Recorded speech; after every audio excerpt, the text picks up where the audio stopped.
રાજકોટ જિલ્લાના ઉપલેટા પંથકમાં કમોસમી ભારે વરસાદને કારણે ખેડૂતોને નુકસાની વેઠવાનો વારો આવ્યો છે। અત્રે ઉલ્લેખનીય છે કે ઉપલેટા તાલુકાના કુંડેજ ગામે કોઈએ 20 થી 25 વીઘાનું વાવેતર કરેલું છે, તો કોઈએ 16 થી 20 વીઘાનું, તો કોઈએ 12 થી 15 વીઘામાં તલનું વાવેતર કરેલ હતું।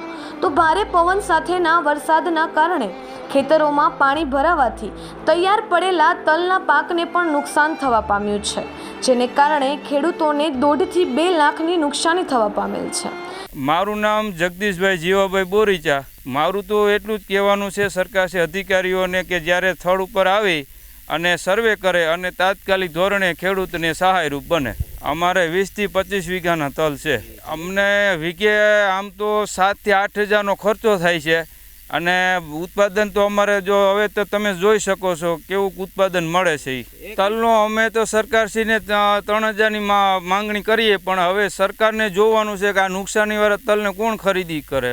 સરકાર પાસે તો અમારી અપેક્ષા એ જ કે આ સર્વે કરે અને અમને સહાયરૂપ બને। ખેતરોમાં પાણી ભરાતા ખેડૂતોના તૈયાર લણણી કરેલ પાકને નુકસાની થઈ છે।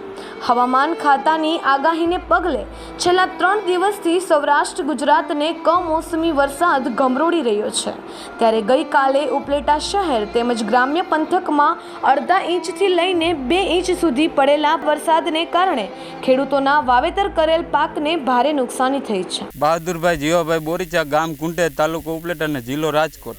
કમોસમી વરસાદને લીધે બહુ નુકસાની થઈ છે ખેડૂતને, અને જો સરકાર એનું વળતર આપે તો ખેડૂતને અટાણે સામો પાક લેવા માટે પણ પૈસા એને મળે એવી સરકારશ્રીની આશા છે, અમે રાખી છીએ। કેટલા વીઘાના તલ? 10 થી 12 વીઘાના તલ છે, અને તલના કમોસમી વરસાદને લીધે અટાણે પાક હાવ ફેલ જ ગયો એમ ગણી તોય પણ ચાલે એવું છે। 1 વીઘાએ તલમાં ઓછામાં ઓછો 10 થી 12 મણનો સારા તલ હોય તો ઉતારો આવે છે, અને વાવેતર ટાણે તલમાં ખર્ચો પણ 10 થી 12 હજારનો થાય છે। બસ એ કે તાત્કાલિક ધોરણે સ્થળ ઉપર આવી અને એનું વળતર જે કાંઈ થતું હોય આપે સરકાર, એ જ। બાકી કોઈ વસ્તુ તો અટાણે કાંઈ થાય એવી પોઝિશન છે નહીં। ખેડૂતોને 1 વીઘામાં રૂપિયા 10,000નો ખર્ચ થાય છે અને વળતર માત્ર રૂપિયા 3,000 જેવું જ મળે તેમ છે, કારણ કે વરસાદમાં પલળવાથી તલ લાઇટમાં ઝાંખા પડી જાય છે, જેથી ભાવ ઓછા મળે છે। સારા તલના બજારમાં 1 મણના રૂપિયા 2,500 ભાવ ચાલે છે, જ્યારે વરસાદથી નુકસાન થતાં તલના 1 મણના ભાવ રૂપિયા 2,000 કરતાં પણ ઓછા થઈ જતાં ખેડૂતોને નુકસાની વેઠવાનો વારો આવ્યો છે। ખેડૂતોને હાલ ધિરાણ જૂનું નવું કરવાની પ્રોસિજર ચાલુ હોય, જેને લઈને ખેડૂતોએ નુકસાનીનો વહેલી તકે સર્વે કરાવીને સહાય ચૂકવવા તેમજ તલની ખરીદી કરવા માટે ખેડૂતોએ માંગ કરી છે।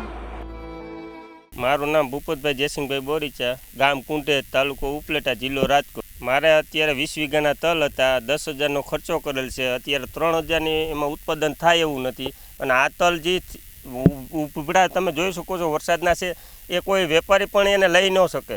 તેથી મને આમાં વીઘે મારા જે 10,000 ખર્ચા એને અમે 3,000નું ઉત્પાદન થાય એવી અત્યારે મને લાગતું નથી।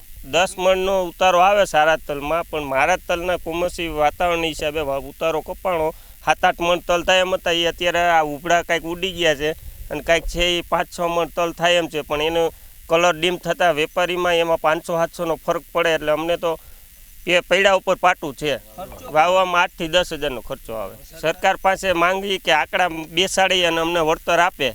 10,000નો ખર્ચો છે તો અત્યારે તલ ખેરીને ઉત્પાદન કરીએ તો 5-6 હજારે મળે એમ નથી। એ ઉપરથી કુદરત રૂઠો અમારા ઉપર આ ડબલ આફત આવી છે। સરકારને અમારી એ જ વિનંતી।